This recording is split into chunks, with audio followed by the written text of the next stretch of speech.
Hey everyone, it's Triple Mango Threat or Ashley, and today we're going over another patron requested deck tech, so let's jump right into it. This one is for Punk Toast or Drewbe, and he requested that the deck was between $50 to $60 budget-wise, and this was not including the commander's price. As for the requirements for it, he left it pretty much open to whatever I came up with. So the commander is Lord of Tresserhorn for 1 blue black red. It's a legendary creature zombie with 10 power and 4 toughness. Whenever it enters the battlefield, you lose 2 life, you sacrifice 2 creatures, and target opponent draws 2 cards. We can also pay a black to regenerate Lord of Tresserhorn. So we get a commander that doesn't do anything, or so it looks that way. It has a built-in protection, so whenever it would die, we can just pay 1 black to prevent that. And to clarify, whenever we regenerate, creature doesn't leave the battlefield, it doesn't die, it's just tapped. So we won't be getting any death triggers, sadly. But this is really cool because that's 1 less card we have to dedicate towards protecting it. Mentioning some of the ramp in the deck, we have Soul Ring, Arcane Signet, the 3 mirrors that tap for a certain color, 2 out of the 3 signets because the blue-black one is $5, and with our budget, that's 10% of it, and it's definitely not worth it. Liquid Metal Torque, Mind Stone, and Prismatic Lens. All of these are going to cost us 2, and we get a colorless mana from these. Now, all of these are either going to help us fix our mana, or help us cast our commander 1 turn earlier. But remember, our commander needs 2 creatures of ours to sacrifice, so what do we feed him? We have things like Persistent Specimen or Reassembling Skeleton. These are both great options because they have abilities that can bring them back, and we're not using extra cards to do so. More creatures to sacrifice with our commander could be Dragon Fodder, Goblin Instigator, or Krenko's Command. Creatures that don't really matter but help us get our commander onto the battlefield. We also have Tortured Existence in here, so we could toss in a Persistent Specimen, and we could get back another great creature, which we'll mention right now. Creatures that when they enter, they draw us a card, so Baleful Strix, Clattering Augur, or Dusk Legion Zealot. Normally the value would stop there. When they enter, we draw the end. But we can always sack these to our commander when he enters the battlefield, or we find ways to bring them back to our battlefield. There's also Ambition's Cost and Ancient Craving. These are the same card, just a different name, so we draw 3, lose 3 life for 4 mana. These aren't creatures, but they do help us refill our hand very easily.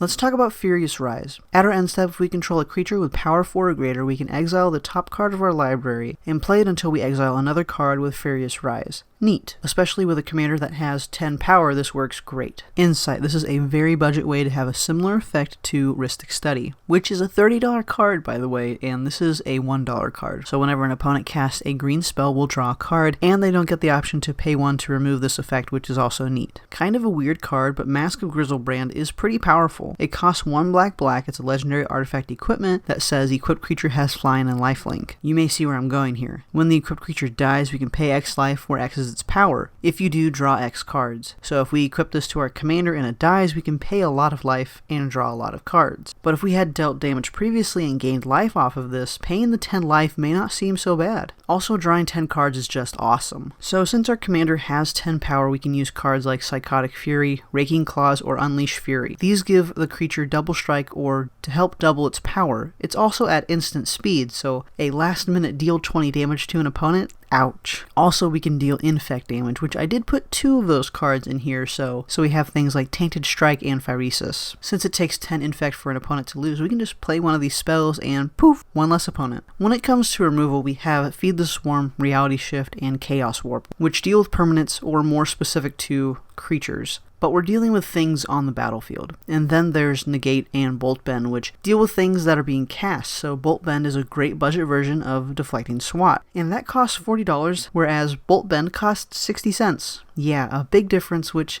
this is nice because our commander fills that power 4 or greater requirement for us to cast this for only 1 red instead of the 3 and 1 red. As for the board wipes, we have Aetherize and Blasphemous Act. Nothing too exciting here, but it's always nice to have Aetherize whenever an opponent wants to try to attack us with mostly tokens, and they all just disappear when they decide to attack us. Kedis, Emberclaw Familiar, and Chandra's Ignition are both very powerful and deal a lot of damage. Chandra's Ignition is pushing $6, but the effect is worth the price for me. Definitely worth 10% because we can either pay $5 to $6 for this or $5 for 1 ramp spell. And if our commander has lifelink, that's 30 life we gain in addition to dealing the 30 damage. Nice. I did put Obeka Brute Chronologist in here, only for 18 cents, and I thought that was a really neat card. We can end the turn if the current player's turn allows us to. Well, if it's our turn and we cast our commander, when it ETBs, that's put onto the stack. If we tap Obeka in response, we can remove the triggers from our commander and not have to sacrifice the 2 creatures, lose 2 life, or let an opponent draw 2. And it's also a card we can use later against our opponents in future turns. Definitely something to be political with. If we need to protect our commander besides his regenerate ability, there's always Lazotep Plating, Mirror Shield, or Winged Boots. My favorite out of these options is Winged Boots because of the Ward 4. Super underrated ability that makes opponents pay 4 more to target our commander